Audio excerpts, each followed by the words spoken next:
N'écoutez pas les politiciens. À les entendre, on est le pays le plus riche de la terre. Si on se contente de leurs déclarations, c'est le pays où le pain devrait coûter meilleur marché que partout ailleurs, ainsi que la gasoline.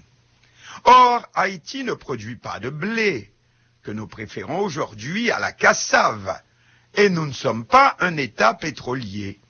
Oui, s'il y a une chose que le politicien haïtien exploite le plus cruellement, c'est d'un côté la misère du peuple, dont il fait son principal capital politique.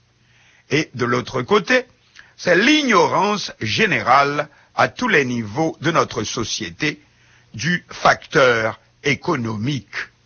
Le pays est bien instruit en liberté démocratique et en droits humains, mais en économie, zéro. On dit 1 et 1, le politicien haïtien répond 0 si ce n'est pas lui qui est au pouvoir, mais il répond que 1 et 1 font 3 une fois qu'on l'aura installé dans le fauteuil bourré. Eh bien, c'est exactement ce que nous vivons cette semaine. Le gouvernement a décidé d'augmenter les prix du carburant à la pompe d'un seul coup, 30 gourdes de plus sur la gasoline et sur le diesel et 25 gourdes sur le gazoil ou gaz maison. Ceci provoque un choc général. Cela se comprend. La pilule est amère, dure à avaler. Mais le politicien ne prend pas la peine d'expliquer. Il ne pense qu'à sauter sur l'occasion. S'ensuit un flot de démagogie.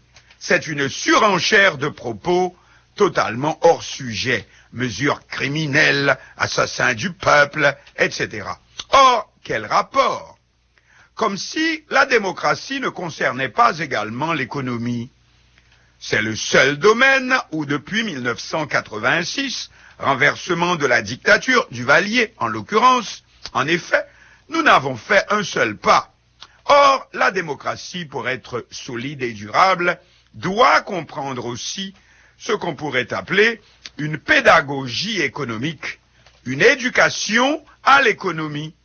Une démocratie, pour être stable, doit s'assurer que la population comprenne et assimile aussi le volet économique, aussi bien que la défense des libertés et les droits humains. Or, nos politiciens, qu'ils soient de droite ou de gauche, continuent à rabâcher les mêmes lieux communs, les mêmes mots creux, le même blabla démagogique aux oreilles de la population. Comme quoi, l'État haïtien est riche, il nous doit tout, Tibarit Maïa pas fait pas. Alors que, numéro 1, aujourd'hui, tout ce que nous consommons vient de l'extérieur. Les politiciens n'ont presque rien fait pour l'empêcher. Mais ils continuent de faire croire que le prix du pain ne doit pas augmenter, même s'il augmente à l'extérieur. Ce sont les fameuses émeutes de la faim, sous la présidence Préval, ou Grand Gouclo Works, Passé Prend, etc., auquel le gouvernement Préval, effrayé, répondit en commandant plusieurs nouveaux milliers de conteneurs de riz. Et ce sont les manifestations contre la hausse des prix du carburant, et auxquelles le président Préval, et plus tard son successeur Michel Martelly aussi, répondent en puisant dans les réserves du trésor public pour subventionner le carburant à la pompe. Ainsi, vous avez un pays qui, pendant longtemps, a vécu, si l'on peut dire, au-dessus de ses moyens. Nous sommes depuis longtemps plus riches que nous le sommes en réalité. Outre que depuis longtemps aussi, nous avons pris calmement l'habitude d'avoir le budget de l'État financé pour une large part par l'assistance internationale. Vous connaissez le vocable support budgétaire. Eh bien, savez-vous que ce mot n'existait pas en Haïti jusque dans les années 1970? Eh bien, voyez-vous, on ferait bien de l'ignorer à nouveau aujourd'hui, parce que, et c'est ce que nos politiciens n'ont pas encore intégré dans leur discours, parce que c'est fini Il n'y a plus de support budgétaire, plus d'assistance internationale. Haïti doit se démerder toute seule, comme tous les autres pays de la région. Tous doivent faire comme Maître Jean-Jacques pour trouver une solution à leurs problèmes économiques, que ce soit la Jamaïque, le Venezuela, même Porto Rico, qui est pourtant un État associé aux États-Unis. Mais le cas d'Haïti est le plus grave de tous. Pourquoi? Parce que nous importons tout et nous n'exportons presque rien. Importer veut dire que ce sont les ressources financières du pays qui vont à l'extérieur, tandis que nous n'exportons presque rien en guise de remplacement pour remplacer ces ressources. Rappelez-vous que lorsque la République dominicaine, notre voisine, nous vend pour plus d'1 milliard un produit de toutes sortes par an, même les produits les plus ordinaires, nous lui vendons à peine pour 100 000 $. C'est ce que disent les statistiques. Nous ne parlerons pas de la contrebande, ni de la corruption qui semble avoir fait ces dernières années plus de ravages que jamais auparavant. Le ministre des Finances, sur qui tout le monde tombe à haut sur le baudet, nous explique qu'il ne s'agit pas d'une réelle augmentation sur le prix de la gasoline, mais plutôt d'une diminution de la subvention accordée depuis plusieurs années par l'État. Pourquoi diminuer la subvention? Eh bien parce que non seulement il n'y a plus de support budgétaire international, mais plus de fonds pétro-caribés non plus. Et vous savez bien pourquoi. À cause de la gargote qui a été faite par les précédents pouvoirs. Et surtout par le clan Michel Martelly. Mais c'est pas fini. Il y a aussi la décote vertigineuse de la gourde ou monnaie nationale. En effet, l'État haïtien touche en gourde, mais il achète et il paie en dollars. Acheter des dollars au taux de 45 gourdes n'est pas pareil que acheter des dollars au taux de près de 65 gourdes comme aujourd'hui. Vous avez compris? Les dollars nous coûtent encore plus cher aujourd'hui.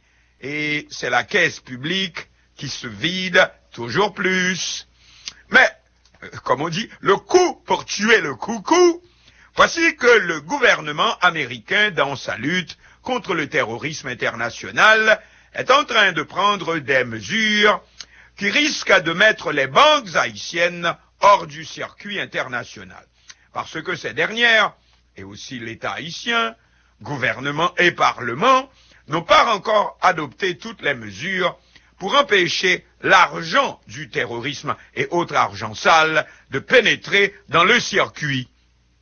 Or, qu'est-ce qui alimente le plus notre économie? Devinez, ce sont les transferts.